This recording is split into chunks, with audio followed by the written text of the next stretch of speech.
नाज़रीन, पंजाब के मुख्तलिफ अजला में हर तरफ पानी पानी है, कई घर डूबे हुए हैं, फसलें तबाह हो चुकी हैं और अब तक की इत्तलात के मुताबिक 20 अफराद जान की बाजी हार बैठे हैं।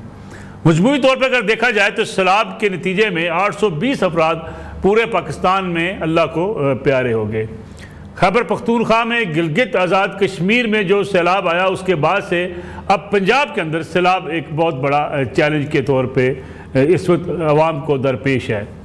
दूसरी तरफ हुकूमत की तरफ से इकदाम किए जा रहे हैं। पाक फ़ौज के दस्ते इन सैलाबी इलाकों के अंदर मौजूद हैं, लोगों को रेस्क्यू किया जा रहा है। आज जो है army chief field marshal Syed Asim Munir भी पहुँचे वहाँ पे जो है सियालकोट सेक्टर में, शकरगढ़ में और नारावाल के अलावा करतारपुर भी गए, जहाँ की पे जाके उन्होंने हंगामी तौर पर जो पानी करतारपुर से निकाला गया उसका भी जायज़ा लिया गया। पंजाब की वज़ीर आला मरीम नवाज़ भी आज समड़ियाल पहुँची और गुज़श्ता रोज़ से वो सैलाबी इलाकों का दौरा कर रही हैं। दूसरी तरफ अगर देखा जाए तो दरिया रावी में इस वक्त इंतहाई ऊंचे दर्जे का सैलाब है। ठोकर न्याज बेग, बादामी बाग, चौंग, बाबू साबू, लोहारा वाला खूह और नानो डोगर समेत कई इलाके ज़ेर आब आ चुके हैं। इसी तरीके से अगर देखा जाए दरिया चनाब में हेड खानकी के मकाम पर ऊंचे दर्जे का सैलाब है और पानी की सतह 3,35,956 इस वक्त क्यूसेक रिकॉर्ड की जा रही है। दरिया रवी में जो कुल जो है सैलाब से 80 देहात ज़ेर आब आ चुके हैं और ख़ास तौर पर अगर देखा जाए तो 12 से 18 घंटे गुजरात डिवीज़न के लिए बड़े ही ख़तरनाक हैं, क्योंकि बारिशों की पेशगोई की गई है और कहा जा रहा है कि 2 सितंबर तक हाई अलर्ट है बारिशों के हवाले से। फिर दरिया सतलुज में, रावी में और चनाब में सैलाब जो है वो मज़ीद उसमें इजाफा हो सकता है। जंग को बचाने के लिए बंद तोड़ा गया है, लेकिन आप देखिए कि सूरत हाल उस वक्त क्या होगी जब 9 लाख क्यूसेक पानी पंजनद के मकाम पर पहुँचेगा और सिंध में दाखिल होगा, तो सिंध में कितना बड़ा चैलेंज होगा। उससे निपटने के लिए सिंध हुकूमत कितनी तैयार होगी। साथ ही साथ अगर देखा जाए, अगर आप सोशल मीडिया पर देखते हैं तो जिस तरीके से इस सैलाब के मौके पर भी जो एक कुदरती आफत हो सकती है, मौसमियाती तब्दीलियों की वजह से एक बड़ा चैलेंज भी है, इस पर भी सियासी बयानबाजी की जा रही है, एक दूसरे के ऊपर तनकीद के निश्तर चलाए जा रहे हैं। आज वफाकी वज़ीर माहौलियात मुसद्दिक मलिक साहब ने मौसमियाती तब्दीली के हवाले से आज उन्होंने एक प्रेस कॉन्फ्रेंस भी की। प्रेस कॉन्फ्रेंस में उन्होंने एक बात तो कही कि हमें ये चैलेंज दरपेश है, लेकिन साथ जो बात कही गई वो बड़ी ही तवज्जो तलब है। ये कहा कि दरियाओं के किनारे जो बड़े लोगों के फार्म हाउसेस हैं, उनके रिजॉर्ट्स हैं, उनको बचाने के लिए जो है दीगर इलाकों में पानी छोड़ा गया। हुकूमत में बैठे हुए अफराद इतनी बेबसी का इजहार क्यों करते हैं, इस पर भी आज का प्रोग्राम का जायज़ा लेंगे। साथ ही साथ दावा तो किया जाता है कि अब या रियासत रहेगी या दरियाओं के बेड पर आबाद करने वाले जो है आबादियाँ और या जो वहाँ रिजॉर्ट बनाए गए हैं ये लोग रहेंगे, लेकिन अब हुकूमत दावे के बावजूद इन लोगों को वहाँ से हटा नहीं पाती, जिसकी वजह से जानी और माली नुकसान भी हो जाता है। साथ ही साथ हम आपको मुख्तलिफ इलाकों में ले चलेंगे जहाँ इस वक्त सैलाब की सूरत हाल है और उससे भी आगाह करेंगे कि इस वक्त सैलाब किस हद तक तबाही मचा रहा है और हुकूमत की तरफ से इक़दाम क्या किए जा रहे हैं। साथ ही हमारे साथ मौजूद हैं शाहजहान अख्तर साहब, जो मैरीन एक्सपर्ट हैं, जिन्हें आप कह सकते हैं कि गोताखोर इंस्ट्रक्टर हैं, स्कूबा इंस्ट्रक्टर, इंटरनेशनल इंस्ट्रक्टर। उनसे भी पूछेंगे कि हुकूमत के पास क्या वसाइल की कमी होती है, क्या लोगों को रेस्क्यू करने के लिए हम जदीद बुनियादों पे जो टेक्नोलॉजी दरकार है उसको जो है इस्तेमाल क्यों नहीं करते, या हुकूमत संजीदा ही नहीं होती कि अगर हमने लोगों को रेस्क्यू करना है तो बस आपको कश्तियाँ भी नज़र आ जाती हैं, आपको ये भी नज़र आ जाता है कि लोग जो है वो लाइफ जैकेट पहन के निकले होते हैं, लेकिन अगर वाकई आवाम को रेस्क्यू करना है, आम आदमी जो फंसा होता है सैलाब में, तो उसके लिए क्या इकदाम होने चाहिए, ये भी पूछेंगे शाहजहान अख्तर साहब से। लेकिन साथ ही साथ अली मिर्ज़ा जो हमारे नुमाइंदे हैं दरिया रावी के किनारे पर इस वक्त मौजूद हैं, Shafqat Imran bureau chief news Gujranwala हैं, वो वहाँ पर मौजूद हैं ताकि वहाँ की सूरत हाल से भी आगाह किया जा सके।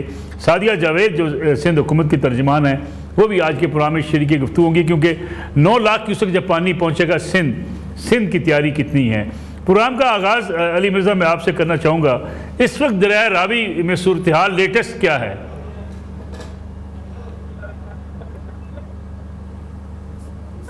जी अली मिर्ज़ा, आपको आवाज़ आ रही है?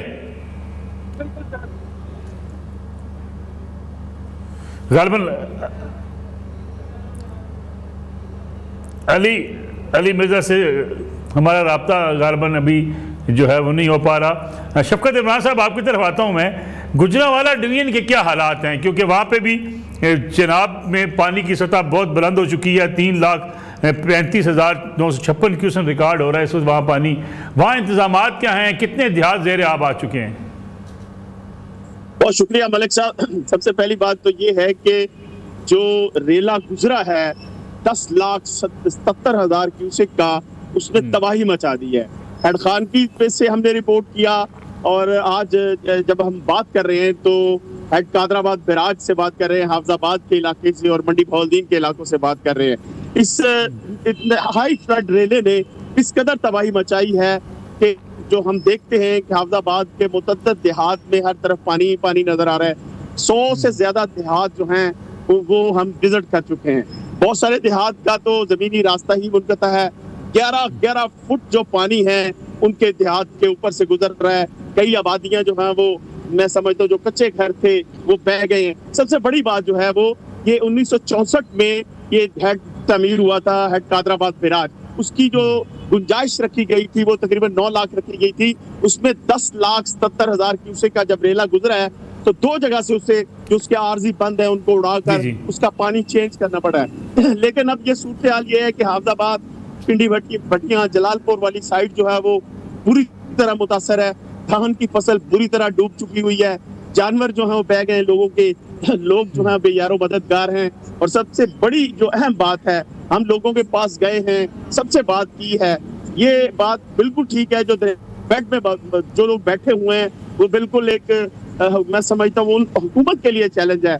हर साल शफकत जब सैलाब आता है तो ये लोग कहते हैं जी कि बेड पे बैठे हुए लोग हैं, इनको उठाया जाएगा, हम बस्तियां आबाद नहीं होने देंगे। ये डिप्टी कमिश्नर जो हैं ये किस मर्ज की दुआ होते हैं? पूरा साल वहाँ पे जनाब अपनी शान शौकत से गाड़ियाँ चलाते हैं, उनको नज़र नहीं आता कि यहाँ पे लोग बेड पे जो है देराओं के बेड के अंदर बैठे हुए हैं, वहाँ पे उन्होंने तामीरात कर ली हैं। फिर जब सैलाब आता है फिर दावेदार हुकूमत बन जाती है जी कि अब नहीं किसी को बैठने देंगे। मलिक साहब, ये बहुत ही अहम सवाल है। यकीन माने इसमें महकमा आबपाशी और जो जिली हुकूमत होती है ये बिल्कुल उसमें इन्वॉल्व है। मैं एक आपको बात, हमने पूरी इसकी रिसर्च की है और ये रिसर्च से मालूम हुआ है कि दरिया के अंदर जो बेड के अंदर जो लोग हैं, एक तो अवामी नुमाइंदे जो हैं वो उसके जिम्मेदार है बराह रास्त, जो वहाँ के उनको प्रोटेक्ट करते हैं, और उसके साथ साथ जो जिली इंतजामिया है या महकमा आबपाशी है जो जिनकी ये ड्यूटी है कि यहाँ पर जो है वो दरिया की जगह पर या बेड के अंदर लोगों को कब्जा नहीं करने देना, बेड के अंदर डेरे आबाद नहीं होने देने। बेड के तमाम जो हमने देखा है इसमें जो 80% देहात हैं वो दरिया के बेड के अंदर हैं। हमने देखा कि दरिया के बेड के अंदर फिश फार्म बने हुए हैं। दरिया के अंदर जो है वो आरजी स्पर बना के दरिया का रुख चेंज किया गया है।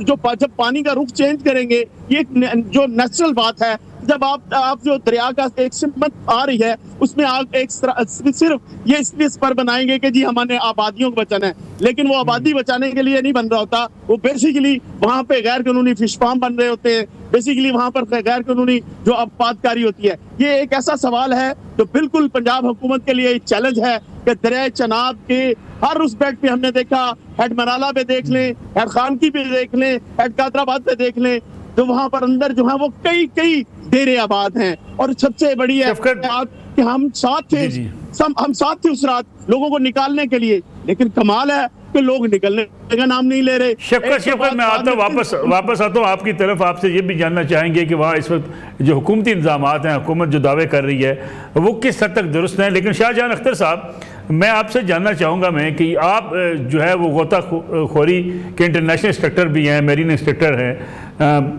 आपने भी ऑफर्स की कि हम जो है ख़ास तौर पर खैबर पख्तूनख्वा में जब सैलाब आया कि हम लोगों को बचाने के लिए अपनी सर्विसेज देने को तैयार हैं। ये जो बाबूशाही है, ये जो बाबू हमारे दरमियान में डिप्टी कमिश्नर्स हैं, ये हमारे अफसरान हैं, ये कितने मावन होते हैं जब कोई ऐसा वॉलंटियर्स आ जाएं कि जी हम आपकी हेल्प करने को तैयार है? क्योंकि हमने देखा कि खैबर पख्तूनख्वा में भी जितने वॉलंटियर्स थे या वो काम कर रहे थे या पाक फौज के जवान काम कर रहे थे।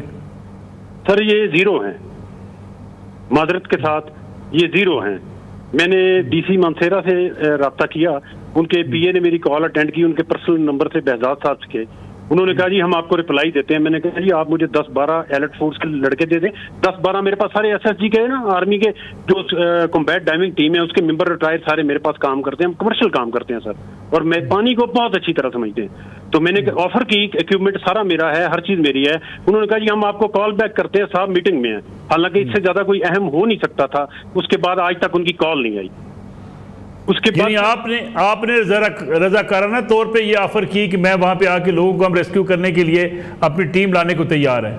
जी सर, हम ईदी साहब के साथ, हम बहुत पहले 86-87 में हम ईदी साहब के लिए फ्री करते थे कराची में। इसके बाद फिर मैंने अब 2 दिन पहले रमेश सिंह अरोड़ा साहब से मेरी मैसेज छोड़ा, उनके चौकीदार से मेरी बात हुई वहाँ करतारपुर में कि यार ये सूरत हाल है, हम आपके लिए आ सकते हैं 10-12 बंदे वहाँ पे आपकी तो हर तरह की सेफ्टी के लिए। मगर उन्होंने अरोड़ा साहब के व्हाट्सएप पे भी मैंने मैसेज छोड़ा, अपना विजिटिंग कार्ड छोड़ा, कोई रिप्लाई नहीं। और इस तरह मैंने बहुत से लोगों को ऑफर की। उन्होंने कहा नहीं आप छोड़ें, आप एक जो हमारे रेस्क्यू के हैं KPK के DG, उनको मैंने कॉल की तो उन्होंने मुझे कहा आप एक एप्लीकेशन दें। मैंने कहा भाई मैंने कोई आपसे कोई आटा तो या खैरात तो नहीं लेनी कि मैं आपको एप्लीकेशन दूं, ये कैसी? मैंने कहा आप बात करें, मैंने फोन बंद कर दिया था। अब दूसरी तरफ आते हैं नसरुल्लाह साहब कि हमारे जो ये तो कुदरती आफत है, पानी जो है ना, इसके आगे इंसान बेबस है, मगर इसका सोल्यूशन है। हम भागते हैं डैम्स की तरफ, उधर बन जाए। आप 1000 डैम बना लें पाकिस्तान में, जब तक आपके चैनल क्लियर नहीं होंगे आप फजूल है, फिर यही आफत होगी। बिल्कुल ठीक है। 88 में फ्लड आया था, क्यों में 3 फीट पानी ज्यादा था। आप किसी नुमाइंदे पुराने लोगों से पूछें, इससे ज्यादा था। उस वक्त इंक्रोचमेंट नहीं थी, तब भी पानी ज्यादा था। अब प्रॉब्लम यह है कि आप अभी व्हाट्सएप पे उस पे मैप पे खोलें, आप मोलनवाल और इसके करीब देखें, डेल्टा बने हुए हैं काफी बड़े, 50-50 एकड़ के, 30-30 एकड़ के, दरिया के सेंटर में। अब दरिया की डेप्थ है 30-35 फीट, 40 फीट से ज्यादा पाकिस्तान में किसी दरिया की डेप्थ नहीं है। इंडस की ज्यादा है थोड़ी ना, मगर इन्होंने डेल्टा बना दिया। अब जब डेल्टा बनेगा तो पानी 2-2 फुट भी साइड पे जाएगा, मीलों तक जाएगा वो। आप 1 लाख क्यूसिक पानी का मतलब है कि 1 लाख क्यूबिक मीटर पानी 1 सेकंड में, तो 1 मिनट में कितना होगा? हमने उन चीजों की तरफ ध्यान ही नहीं दिया। हमने डेल्टा बने हुए हैं। गुड्डू बैराज के पास देखे, मैं पूरा अटक से लेके मैंने कराची तक सारा वो ट्रेवल किया हुआ है, ठट्ठा तक ना, बाई तो आप समझ लीजिए लाहौर के करीब जो रावी के अंदर डेल्टा बने हैं, ये बुनियादी सबब है सैलाब का। 100% सर, इसकी क्लियरेंस हो, इसकी डिवीजन कीजिए। जब सर्दियां आती पानी कम होता है, इसको लैंड रिक्लेमेशन किया जाए कि मिट्टी उठा के साइडों पे फेंकी जाए। बंद मिट्टी के बंद कभी नहीं रोकते सर पानी को। आप सॉइल का जो इंस्पेक्शन करवाएं ना, आप 5 फीट के बाद आपको रेत नजर आ जाएगी। हमेशा आप देखें जब पानी का फ्लो होता है रिवर में, तो आपको ऊपर से एकदम मिट्टी गिरती नजर आएगी पानी में ना, 5-7 फीट का वो बड़े बड़े जो बने हुए क्लॉट्स बने गिरते हैं। वो क्यों गिरते हैं? नीचे से रेत निकल जाती है, वो गिर जाते हैं। हमें लाहौर को महफूज करने के लिए अगर हम करना चाहते हैं, मैंने आज अलीम खान साहब से भी मेरी बात हुई, उनके PSO ने बड़ा आगे रूटली मुझे जवाब दिया कि जी वो तो बहुत बड़े आदमी, आप कैसे बात कर। मैंने कहा भाई ठीक है जी, आपकी मर्जी है। क्या पार्क व्यू डूबा हुआ है, उसका सिंपल सोल्यूशन है, आप शीट पाइलिंग करवा लें। अपने लाहौर को क्यों नहीं करते आप? बरतानिया में सर फ्लड आता है, कभी लंदन डूबा है फ्लड की वजह से सर, कालाबाग डूबा है। कालाबाग शहर हमारा पाकिस्तान का है, उसकी जो लेफ्ट साइड है वो डूब जाती है, माड़ी इंडस वगैरह वो नहीं डूबता, क्योंकि उन्होंने अपने घर महफूज किए हुए, कंक्रीट के साथ ऊपर तक लेके आए हुए, उधर पानी नहीं मार करता, डेप्थ है वहां पे पानी की। अब हमारा चैनल क्लियर होगा, जब तक चैनल क्लियर नहीं होता सर हम जितनी मर्जी टकरे मार ले, पाक फौज हमारी बेचारी क्या करेगी, या रेस्क्यू के इदारे बेचारे क्या करेंगे? वो डूबते हुए लोगों को बचाएंगे और कुछ नहीं कर सकते वो। ये काम गवर्नमेंट का है और हमारे डिपार्टमेंट्स जो हैं एरीगेशन के, या ये बैठे, मैं तो कहता हूँ मियाँ साहब मुझे बुलाएं ना, मैं वॉलंटियरली मैं सारी जिंदगी दे सकता हूँ इस काम के लिए। चैलेंज करता हूं मैं इनको कि दे मुझे अपने बंदे दे, मशीनरी दे, मैं क्लियर करवाता हूं चैनल। अगर फ्लड आ जाए दोबारा इस एरिया में मुझे चौक में फांसी दे दी है। ये करती नहीं उस तरह सर काम। ये चैनल क्लियर क्यों नहीं करना चाहते? ये बंद बनाते सर, इसमें बड़ी बड़ी करप्शन है। बंद बनाते हैं, ये 6 महीने अगले हर सावन में बंद बैठ जाए, उड़ जाएगा, क्योंकि नीचे से वो रेत निकालेगा दरिया, वो तो अपना रास्ता बनाएगा। जब रास्ता ही जो उसका हमने बंद कर दिया है, तो एक जगह 40 फीट हमें डेप्थ रिक्वायर है उसकी रिवर की, तो हमने उसको कर दिया 0 पे कि वहां पे गंदम काश्त हो रही है। 2-3 हजार एकड़ कब्जा ग्रुपों ने नहीं किया हुआ। आपको नहीं पता सर, इम्तियाज खान में कितने कितने ग्रुप है जो 4-4 हजार एकड़ के डेल्टा बने हुए हैं।